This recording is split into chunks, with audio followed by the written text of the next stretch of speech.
This should be played at high volume.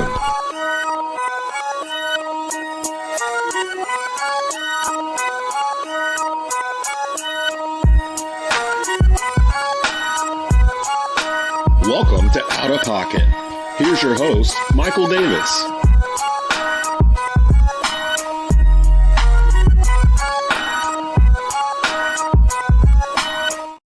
It is time to get out of pocket. I'm your host, Michael Davis. Now, we're going to introduce the panel in a little different fashion today because we went a retro logo on our YouTube channel. If you're watching us, you can subscribe to Tobacco Road Sports Radio's YouTube channel. You can be a part of the show as well. Just drop a comment. It flashes on the screen. It's a great time. But I wanted to point out a few different seasons of Out of Pocket.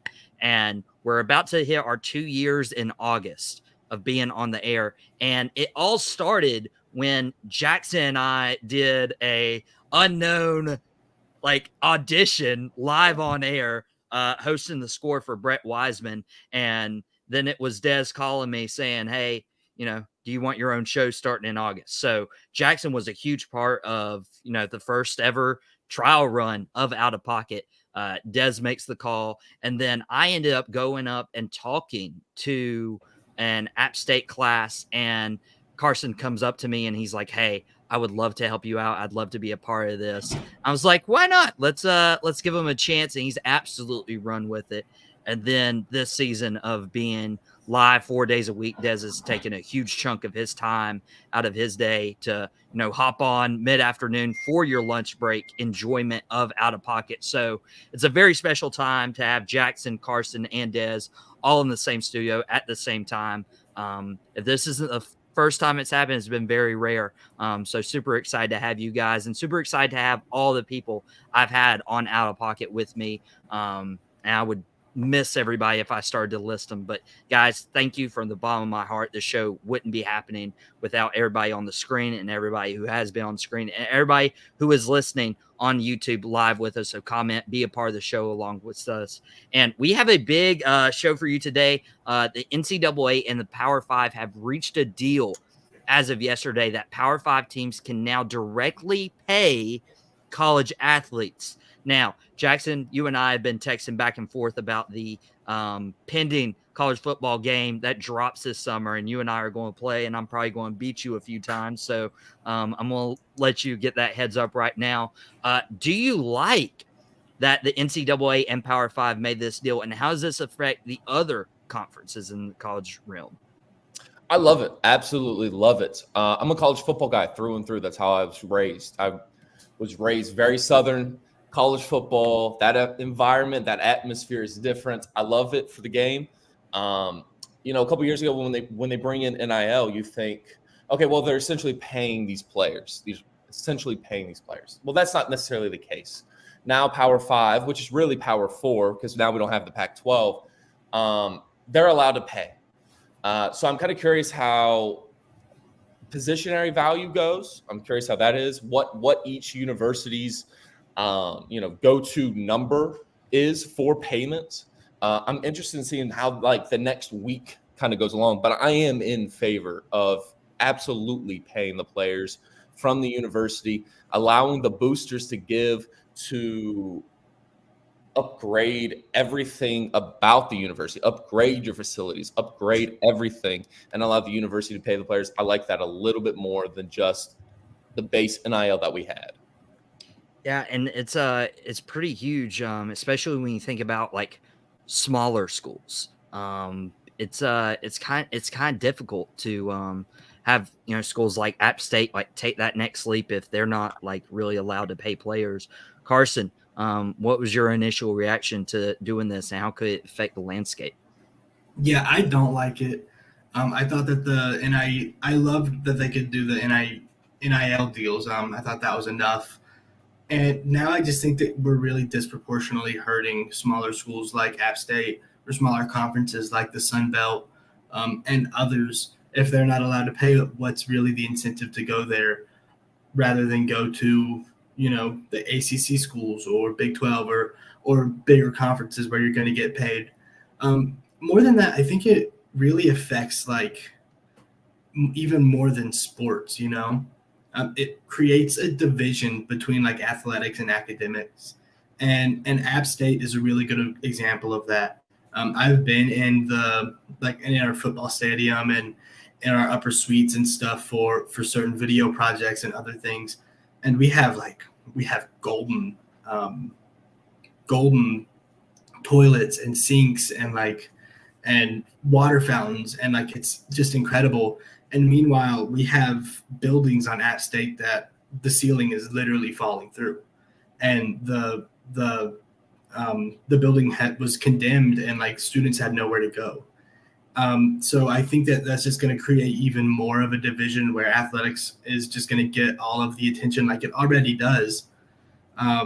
However, I do think it does encourage student athletes to stay in school a little bit more, and I like that. Now, we won't have people who get out of the NFL or the NBA or wherever they go and go broke. So I think that's good. But overall, I don't like the move. Jason, it looked like you had something to say. All right, just a base question here, Carsen. Are you comparing the athletic department to the regular day-by-day dorm, like the normal attendee at the school, and how it compares already?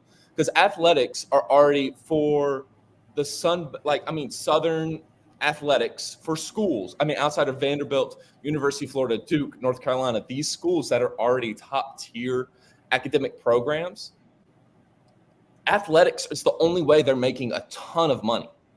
So I have no problem at all seeing, App State, they need to be better in football. They need to pay their players, or they need to do all these things for their football facility to be top-notch, to bring in more revenue. I just don't see the problem with that, especially with it being App State compared to a huge school with tremendous academic success all the way through. I'm not trying to compare. I'm just saying. Don't trash App State, bro. I got the App State just saying a little bit. I'm just a little bit. The problem is that it's a college. It's not a place for people to just go play sports. It's a place for people to learn, and they can play sports while they're there. They're student athletes. I know that is a cliche thing that everybody says, but it's true. You're a student, and then you're an athlete. So academics need, even if the athletics make more money, which they do, we're still making plenty of money off tuition and everything else. So academics should not be undermined so athletics can make more money. That's kind of defeating the point of college, of higher education. So let me give some numbers real quick, because I actually just used this in the WTOB Sports Minute from earlier. So I actually had to pull some numbers and some facts for what they're going to try to do. So it's the first time in the 100+ year history of college athletics that they're going to actually be playing players. It's a multi-billion-dollar agreement. It's going to settle 3 pending antitrust cases that they already had out there, and it'll pay more than $2.7 billion in damages over the next 10 years to past and current athletes, going all the way back to 2016. The schools will also agree to a revenue sharing plan with the NCAA, allowing each school in the Power 5 to share up to roughly $20 million per year with its athletes. So in terms of where the money's coming from, I think somebody in the comment section was asking about that people would have to go to their athletic funds to do that. Not necessarily. The NCAA will be splitting up their coffers to the Power 5, or really the Power 4 schools, and they can spend up to that $20 million. My question with it, I don't have so much a problem with the top revenue sports, those players getting paid. My question is, when you get into the weeds, what about the rest of the Olympic sports and stuff that are at these colleges? Are you going to be paying women's soccer? Are you going to be paying women's volleyball? Are you going to be paying women's basketball? Like how are you going to do this? Are you just paying the guys that play football and men's basketball because they're the 2 highest revenue sports? Or is everyone that's an athlete going to get paid? So until I can get a question for that and how to determine who gets paid, because I don't know how you make it fair or not. If football is the number 1 revenue generating sport on your campus, I don't know if it's fair to say that a men's golfer should make the same amount as the offensive tackle, but they're both there for the same reason. It's just that one plays a sport that actually generates revenue for the school, and the other one, the school's having to basically take it into the red to keep it going. So I don't know, add into the fact that either the ACC or the Big 12 is probably not going to exist in 10 years, and we're going to be down to like 2 or 3 super conferences.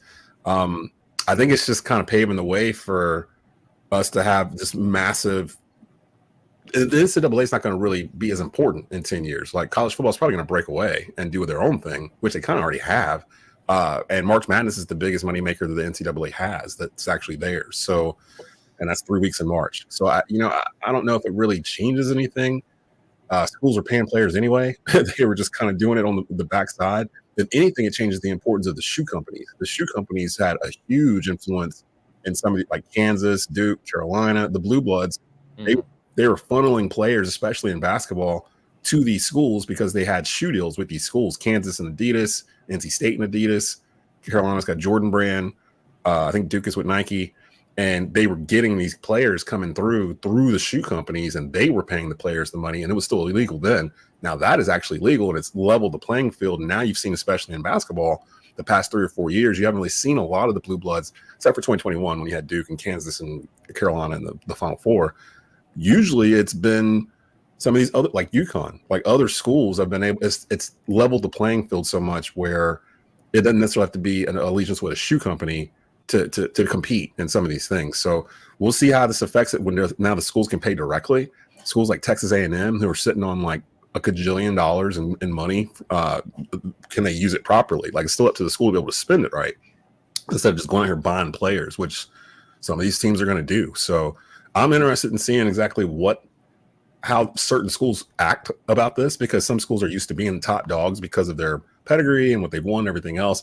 And other schools have a bunch of money, like Michigan, they have a bunch of money. So it's like, what's going to happen over the next 5 or 6 years with this? And is it going to change everything? Because you can't go back. So I'm kind of indifferent with it, kind of got used to it, kind of knew it was coming. Happy for the players, but college athletics, as we've known since childhood, it's dead. That's gone. Yeah, and that's a great point. Bailey bringing up in the comments. I know Mac put up a comment saying no longer student athletes. Yeah, no longer student athletes. It feels like they're free agency. Shout out, Shelby as well for her comment and watching us live. You guys can be a part of the show.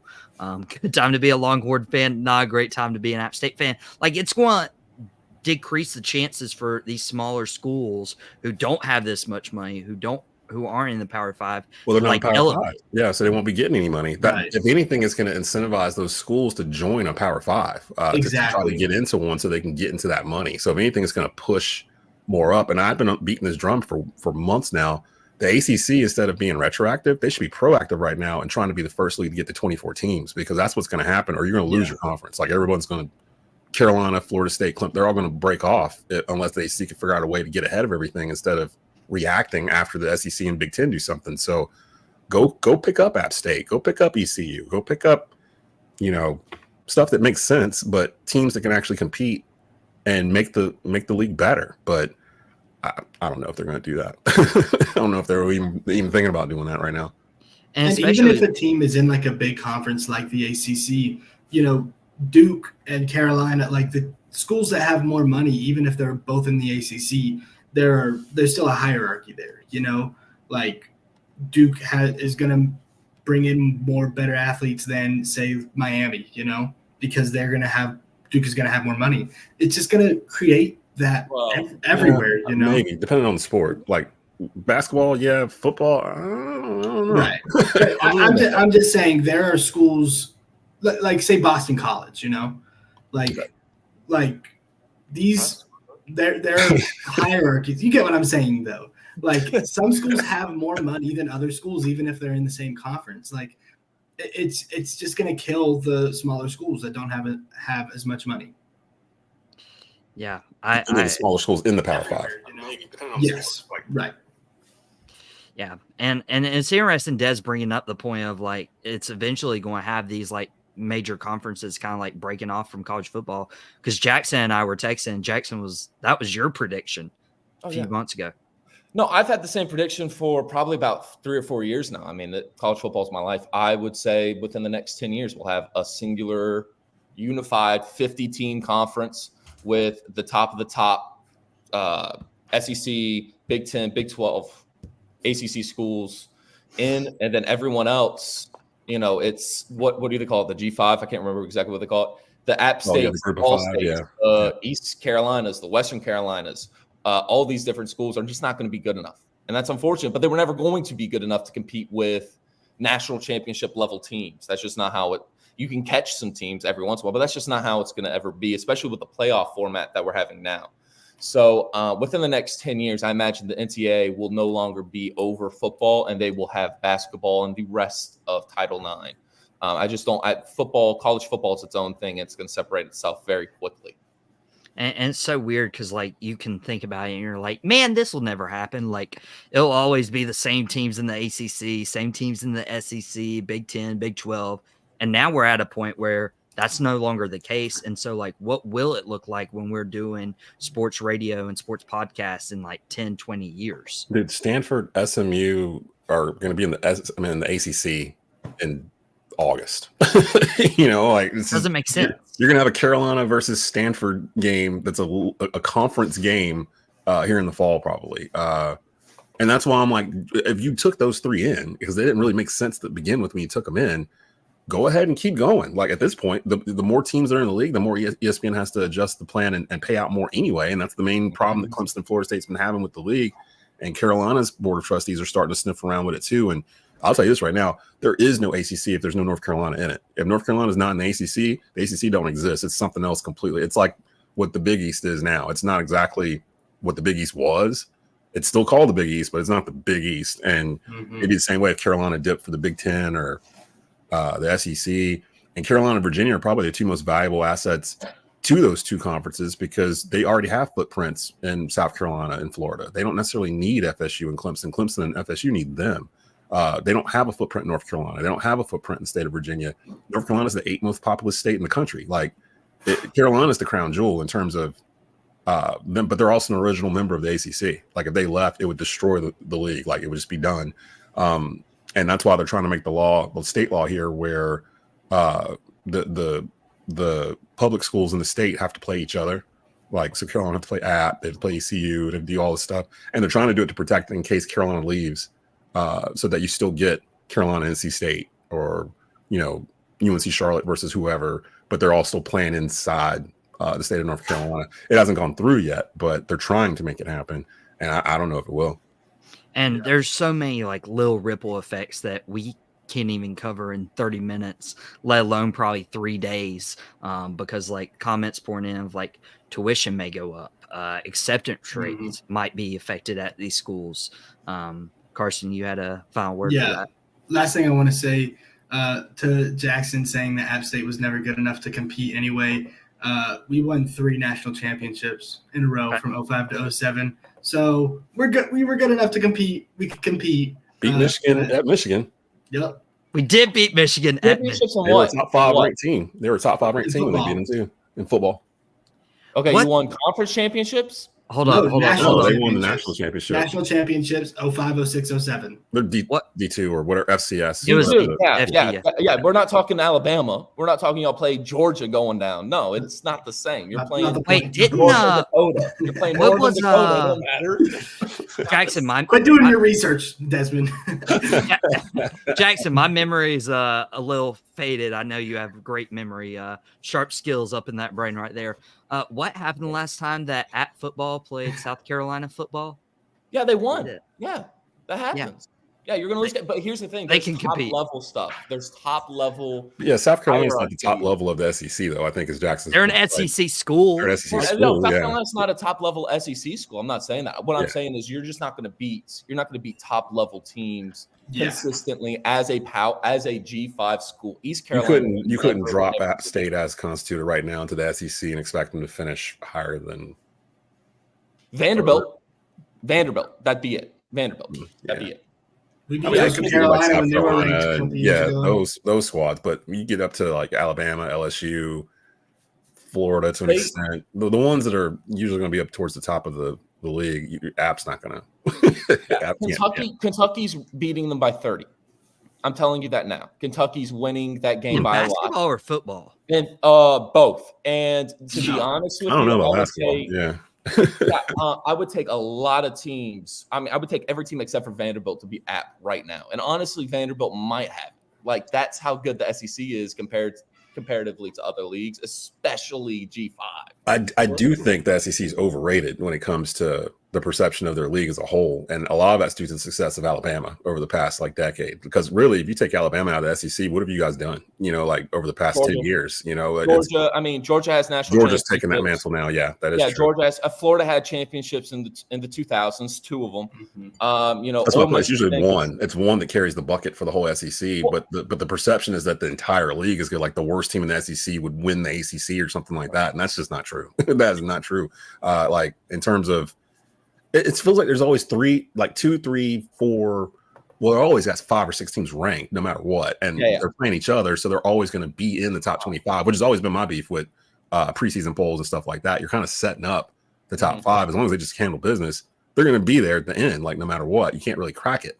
And the SEC's had a stranglehold on that for years. We'll see now with Saban gone if that's going to be the actual case, because I don't know. I think it might tip towards the Big Ten, actually. Well, Harbaugh's gone too. So I don't know how this is going to play out.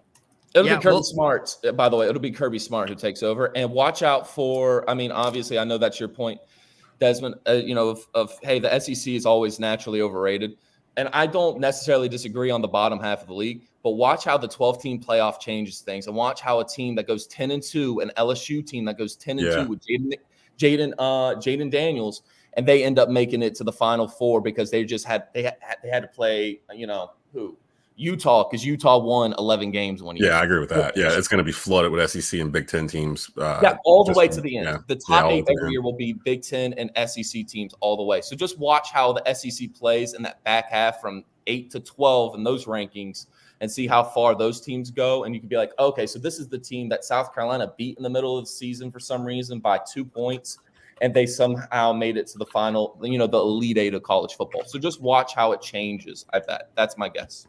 Yeah, and we'll keep following college football here as we get more into the fall and stuff. But NBA playoffs are going on right now, and I can't help but think that game could have went a lot better if Tyrese Haliburton stays in the game. Now, I turned it on pretty much right after the injury, so I was just watching. I'm like, "Where's Haliburton?" And then I get a notification on my phone that it's because of leg soreness that he's gone. His left hamstring.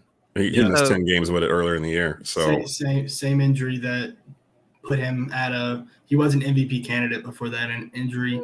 And people were legitimately calling him an MVP candidate. He was up there. Yeah, he wasn't going to win it. He was averaging 30, 10, the best pull-up shooter in the league. People were legitimately calling him an MVP candidate. He got hurt, and he just wasn't the same. So he ended up being all NBA third team, but when you're in the playoffs and you just remember those moments of Kobe stepping to the line and shooting 2 free throws with a blown out Achilles, and your star player for Indiana, your only hope leaves because of a hamstring injury.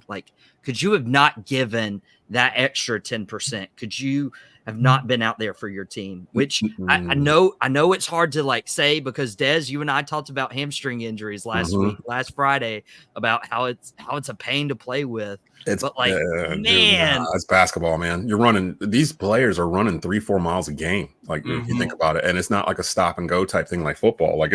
There's stretches where you're running back and forth 4 or 5 minutes in a row with no whistle. If he can't go, Haliburton knows the importance of this playoff game and the opportunity they had in front of him. If he can't go, it's because he tried and he can't go. It's almost like OG Anunoby from the Knicks when he tried. Was it Sunday or whatever day it was they got eliminated? Yeah, game 7. You could just tell. Yeah, that game set. You could just tell the first couple of minutes that he wasn't right, and you risk further injury. So it's Haliburton's the franchise for them. Really, you got to protect it. And Pacers ain't even supposed to be here, to be honest. They're the 6th seed in the East. It won't be that bad of a thing if they lose to the 1 seed with the best record in all of the NBA, and their best player is out with injury. I can live with that. Let's regroup. Let's get back next year. Let's get healthy. Let's get higher than 6 so we can get some more home games and go from there. But I wouldn't push Haliburton out there.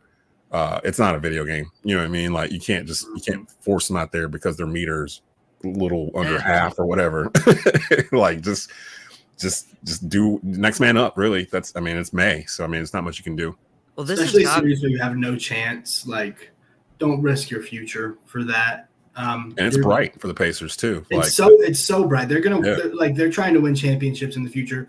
They know that they're not going to win one now, so there's no reason to go out there and kill yourself for it. I mean, they have either Dallas or Minnesota waiting on them. It's not like they're waiting on a Denver Nuggets, like a Western Conference powerhouse. Like if you make the finals, you have a chance to win. And this might end up turning to be one of the easiest routes to the NBA Finals ever with Boston. Like you play the Miami Heat without Jimmy Butler, you play the Cavs, sorry Carsen, who just fired their head coach yesterday, True. and then Indiana, their star player goes out midway through game 2 on your home court to go up 2-0. Like this is an easy route, Jackson, for the Boston Celtics. Well, I first want to say Carlisle pulling his starters with 10 minutes left in the fourth quarter is absurd. No matter if Haliburton's hurt or not, you were down 15 in an NBA playoff game. They just called off the dogs, yeah. And you called off down 15. Okay, I just wanted to get that out there. No, I don't know if it's necessarily the easiest. My biggest thing is I don't know. You're calling Denver a powerhouse. They won one. I don't think they're a powerhouse. I mean, obviously Jokic is different, 3 MVPs, but I don't think they're a powerhouse.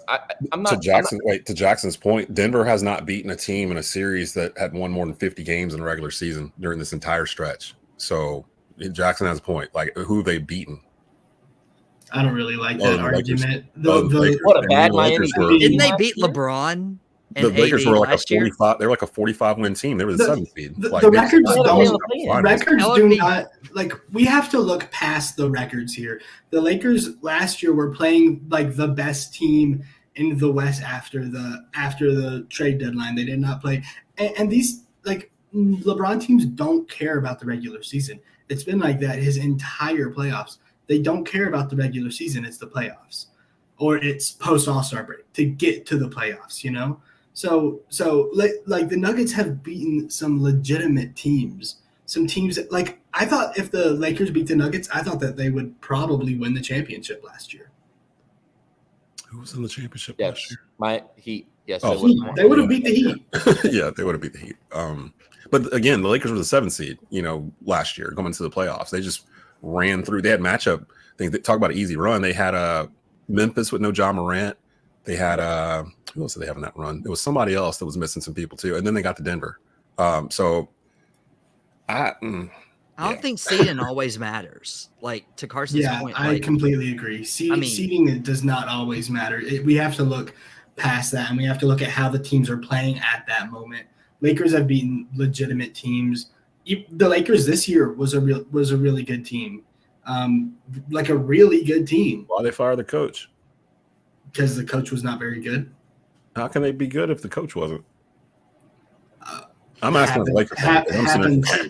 That happens all the time. I didn't feel like it was a good season, and I'm a Laker fan. I'm like, you guys are underachieving. Like you're running out of road. Like LeBron's 39.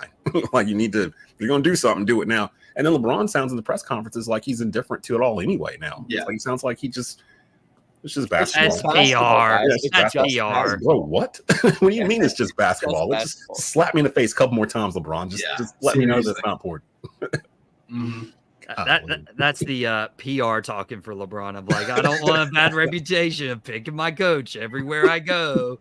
The only one I haven't gotten fired is Coach Spo. And that's because he left. LeBron left before Spo could go. So yeah, Pat Riley wasn't succumbing to LeBron's demands. Hey, JJ Redick probably for Lakers though. So is that the move? It seems like he's the leader in the clubhouse right now. I saw that they're looking at him like a young Pat Riley apparently. So I don't know.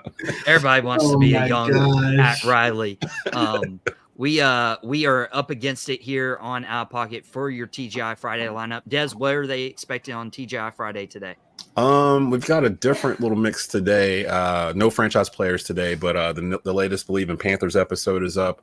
Talking about OTAs. Here's some comments from Bryce Young and head coach Dave Canales. Triad All-Stars, East Forsyth quarterback Bryce Baker is on today. Inside the Vault still going on from the Keep Pounding Podcast Network. So we got a little mix of just everything from Panthers coverage to NBA stuff and more. This will actually replay at 3:00 on WWBG. So a little bit of everything today. Yeah, this will replay. This is also available on demand through Tobacco Road Sports Radio's YouTube channel. That's why you should go subscribe. Out of Pocket will be back next week on your lunch break, 12:30 p.m. to 1 o'clock p.m. Eastern time. For myself, Michael Davis, it's been Carsen Williams, Jackson Cordray, Desmond Johnson. Big thank you to everybody who's been on the show. We're continuing to grow. We're continuing to thrive. So subscribe to the Tobacco Roads YouTube channel. Go follow us on Instagram at outpocket_TRSR. And we will see you next week right here on Tobacco Roads YouTube channel for Out of Pocket with Michael Davis.